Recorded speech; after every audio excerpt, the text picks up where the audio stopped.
آپ نے کل اس خاتون کے ساتھ جو کیا گیا اس کا ذکر کیا، اس میں سب سے زیادہ جو شرم کی بات ہے نا وہ یہ تھی کہ اس خاتون سے معافی منگوائی گئی،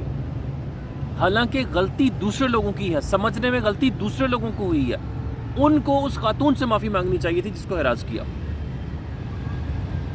اور واقعہ کچھ یوں تھا کہ ایک خاتون اسرا بازار میں آئی، اس نے جو لباس پہنا ہوا تھا اس کے اوپر عربی رسم الخط میں کچھ تحریر تھا، لوگ اکٹھا ہونا شروع ہو گئے، لوگ یہ سمجھے کہ شاید مقدس کلمات لکھے ہوئے ہیں یا اس پہ کچھ آیات تحریر ہے اور یہ گستاخ عورت ہے۔ آہستہ آہستہ وہ ہجوم بڑا ہونا شروع ہو گیا، اور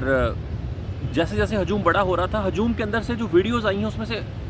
آواز سنی جا سکتی ہے کہ لوگ کہہ رہے ہیں کہ سر تن سے جدا، سر تن سے جدا۔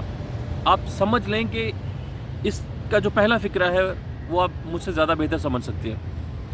یہ لوگوں نے فیصلہ صادر کرنا شروع کر دیا کہ سر تن سے جدا، ابھی ثابت نہیں ہوا، سمجھ نہیں آئی کہ معاملہ ہے کیا۔ اب دوسری طرف چلیں، جب اس خاتون کو پولیس آئی موقع پر، پولیس اپنی کسٹڈی میں لے کے پولیس اسٹیشن لے گئی اور وہاں پر کچھ علماء کرام کو بلایا گیا، تو علماء کرام نے کہا کہ اس لباس کے اوپر جو تحریر ہے وہ لفظ حلوہ ہے، الحلوہ، کسی جگہ پر حلوہ، کسی جگہ الحلوہ۔ حلوے کا جو لفظی مطلب ہے عربک میں، اس کو سویٹ کے ساتھ مترادف آپ سمجھ لیں، سویٹ کے۔ اب وہ لفظ تھا، لیکن اس کی جو تحریر کا انداز تھا اس سے لوگوں کو یہ غلط فہمی ہوئی کہ اس کے اوپر شاید کوئی عربی عبارت لکھی ہوئی ہے۔ اس کے بعد اس خاتون سے معافی کا پیغام، اس نے معافی مانگی اور وہی معافی والا پیغام نشر کیا گیا سوشل میڈیا پہ۔ گزارش یہ ہے کہ معافی تو مانگنی چاہیے تھی ان تمام لوگوں کو، معافی تو ہم سب کو مانگنی چاہیے تھی اس سے، کیونکہ جس طرح سے اسے پریشان کیا گیا وہاں پہ، لیکن ہوا کیا الٹا،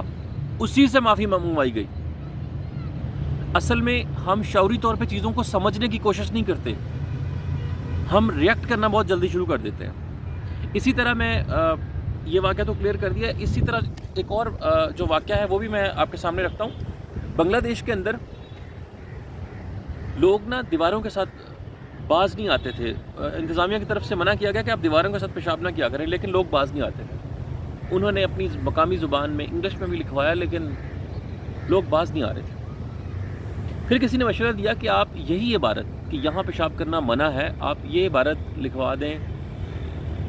عربک کے اندر۔ آپ اس کا رزلٹ حیران کن دیکھیں گے کہ لوگ پھر وہاں پیشاب کرنا چھوڑ گئے، کیونکہ لوگ سمجھتے تھے کہ عربک میں کوئی مقدس بات لکھی ہوئی ہے، اس کی ہم بے ادبی نہیں کر سکتے دیوار کے ساتھ۔ تو ہمیں ضرورت اس چیز کی ہے کہ کسی بھی چیز پر اگر ہم ریئیکٹ کریں، ٹھیک ہے کرنا چاہیے غلط بات پر، یہ بہت اچھی بات ہے، لیکن اس سے پہلے اس چیز کو شعوری طور پہ سمجھ لیں، اور اس کا جو پورا ایک پروسیجر ہوتا ہے اس کے مطابق ہمیں جانا چاہیے۔ اگر کسی نے غلطی بھی کی ہے تو علماء کرام آئیں گے، اس کے بعد پھر پورا اس کا طریقہ کار ہوگا، معاملات کورٹ میں جاتے ہیں، طریقہ اس کا جو ہے اسی کے مطابق چلنا چاہیے، نہ کہ آپ سڑک کے اوپر ہی فیصلہ کر دیں کہ سر تن سے جدا، سر تن سے جدا۔ السلام علیکم۔